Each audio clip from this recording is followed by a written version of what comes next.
జరుగుతున్నటువంటి రాజకీయ ఎలక్షన్ లో మన జాతి ఎంత వెనుకబడిపోయిందో మీరు ఒక్కసారి అర్థం చేయండి మిత్రులారా. మీరు ఇక్కడ జనం లేనటువంటి జనాభా 1733, అసెంబ్లీలో 1733 ఎమ్మెల్యే స్థానాలు ఉంటే దాదాపుగా 400 స్థానాలు ఆక్యుపై చేసిన మిత్రులారా. దాదాపు 1,00,000 మంది లేనటువంటి జనాభా కలిగినటువంటి జనాలు 800 స్థానాలు ఆక్యుపై చేస్తే 20 లక్షల జనాభా కలిగినటువంటి యాదవ్ బిడ్డలు 19,77,637 మంది జనాభా కలిగినటువంటి యాదవ్ ముద్దు బిడ్డలు ఏమైపోతున్నారు? ముద్దు బిడ్డలారా, మీలో పౌరుషం జరగట్లేదా?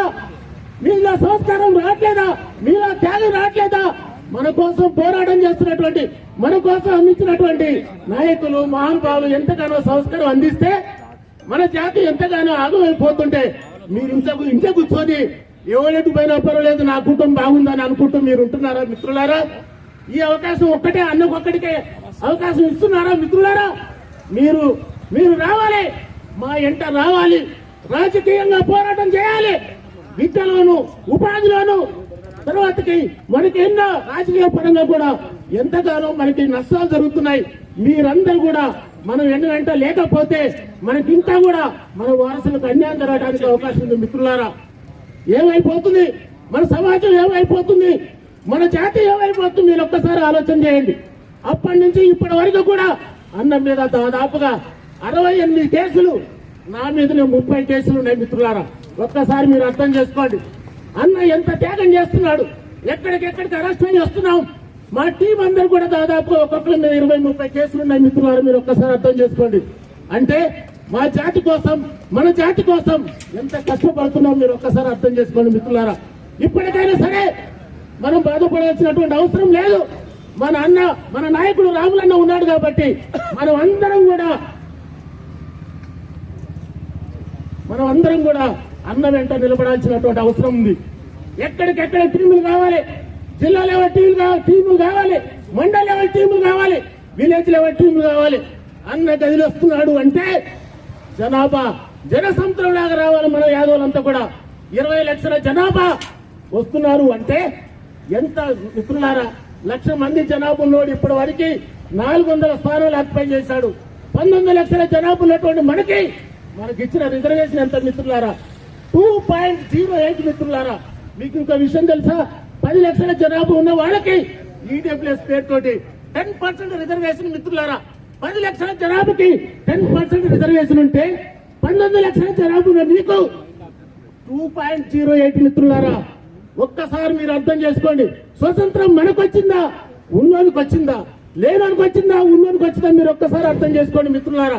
నా జాతికి ఎంత బాధ కలుగుతుంది, నా జాతికి రావాల్సినటువంటి పదవులు ఎంత ఇబ్బంది పాలవుతున్నారు, రాకుండా ఎంత ఎత్తపోతున్నారో మీరు ఒక్కసారి ఆలోచన చేయండి.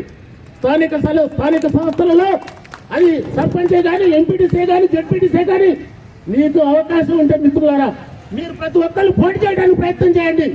ఎమ్మెల్యే గాను, ఎంపీ గాను, ఎమ్మెల్సీ గాను ఎక్కడికెక్కడికి మనం ఓటేసుకోవడానికి ప్రయత్నం చేయండి. జాతిలో ఉన్నటువంటి జనాలారా, యాదవ జాతి ముద్దు బిడ్డలారా, ఇప్పటికైనా సరే మనం ఏకం కానట్టయితే మన వారసులకి ప్రాబ్లం కావడానికి అవకాశం ఉంది. కాబట్టి మిత్రులారా మీరందరూ కూడా ఏకం కావాలి, మనం అందరం కూడా ఐక్యతతోటి మన జాతికి జరుగుతున్నటువంటి అన్యాయాన్ని ధిక్కరించాలి. చట్టసభల్లో మనం లేనట్లయితే మనకి న్యాయం జరగదు. ఇప్పటి వరకు కూడా మీకు తెలుసు, నా యాదవ్ బిడ్డలు బంగారాన్ని కుదవబెట్టుకొని కూడా ఏందనమాట గొర్రెల కోసం గొర్రెల కోసం అప్లై చేశారు మిత్రులారా. ఫస్ట్ విడత ఇచ్చారు, రెండో విడత ఇచ్చారు, మూడో విడత రాలేదు. అమ్మినటువంటి బంగారం డబ్బులు ప్రభుత్వం దగ్గర ఉండిపోయినాయి. ఇప్పటి వరకు కూడా గొర్రెలు రాలేదు మిత్రులారా. దాదాపు 10 సార్లుగా అన్న నాయకత్వంలో 10 సార్లు మేము ఏందనమాట యుద్ధం చేయడం జరిగింది మిత్రులారా. మీరు అర్థం చేసుకోండి. ఇప్పటికైనా సరే మనం చదువు పరంగా ఎదగాలి, రాజకీయ పరంగా ఎదగాలి, ఉద్యోగ పరంగా కూడా మనకి ఎంతో అన్యాయం జరుగుతుంది. మనం అందరం కూడా ధిక్కరించాల్సినటువంటి అవసరం మిత్రులారా. ఏది ఏమైనా సరే మనం ఐక్యత లేనట్లయితే మన జాతికి ఎంతో అన్యాయం జరగడానికి అవకాశం ఉంది. కాబట్టి ఇప్పటి నుంచైనా సరే మనం అందరం కూడా ఐక్యతగా ఉండాలని చెప్పి తెలియజేస్తూ ఇంత చక్కనైనటువంటి కార్యక్రమం బిహెచ్ఏలో ఏర్పాటు చేసినందుకు నా ఆత్మీయ బంధువులందరూ కూడా ఇక్కడ ఎంతో సంతోషంగా ఇక్కడికి వచ్చేసి అన్నగారి సన్మానానికి నేను ముందుండాలంటూ మీరు ముందు వస్తుంటే ఒక యాదవ్ బిడ్డగా నేను ఎంత సంతోషపడుతున్నా అంత సంతోషపడుతున్నాను మిత్రులారా. ఓన్లీ సన్మానం చేసి పక్కన ఉంటాం కాదు, అన్న పక్కన టీం లాగా ఉండాలి, అన్న పక్కన మీరు లీడర్ లాగా ఉండాలి. మన జాతికి జరుగుతున్నటువంటి అన్యాయాన్ని నేను ఎదిరించాలి అనే దమ్ముతోటి ధైర్యంతో రావాలి మిత్రులారా.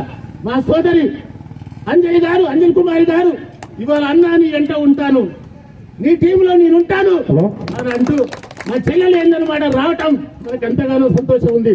అదేవిధంగా చెల్లె అనుకున్న ఈమె కూడా మీ టీంలో నేను సభ్యులుగా ఉంటాను.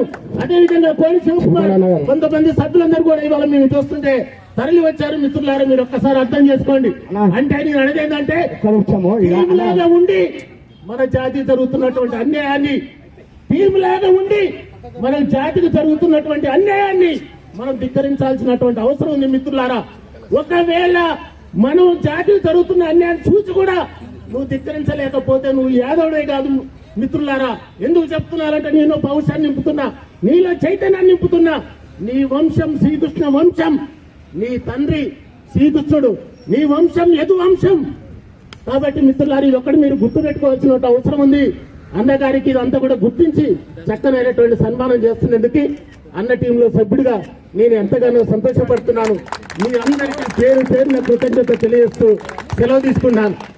యాదవ్ ఐక్యత, యాదవ్ ఐక్యత, యాదవ్ ఐక్యత, రాములన్న నాయకత్వం, రాములన్న నాయకత్వం. జై యాదవ్, జై యాదవ్, జై యాదవ్, జై మాధవ్.